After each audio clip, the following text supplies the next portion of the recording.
కృష్ణుడికి అసలు పెళ్ళే కాలేదు. నమ్ముతారా? ఎప్పుడు చేస్తాడే కృష్ణుడు? ఆ మాయ చేసి మనకి ఈ 8 భార్యలని చూపించాడు. ఈ 8 భార్యలు ఏంటి అంటే, మనలో ఉండాల్సిన 8 ఇంపార్టెంట్ క్వాలిటీస్. అలాగే కృష్ణుడిలో ఉన్న ఆ 8 ఇంపార్టెంట్ క్వాలిటీస్‌ని ఒక్కొక్క భార్య ద్వారా తను చూపించారనమాట.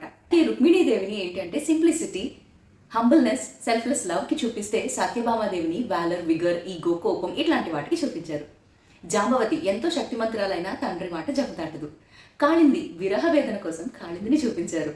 నగ్నజితి లేదా సత్య కోసల దేశపు యువరాణి. ఈమెను పొందడానికి కృష్ణుడు తనలో ఫిజికల్ స్ట్రెంగ్త్ ని డిపిక్ట్ చేశాడు. అలాగే తర్వాత మిత్రవింద నేచర్ కి ప్రతీక.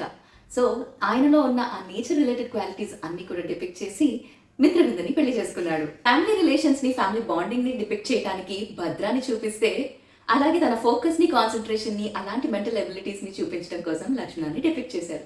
ఈ రకంగా అష్ట భార్యల్ని కృష్ణుడు చూపించాడు.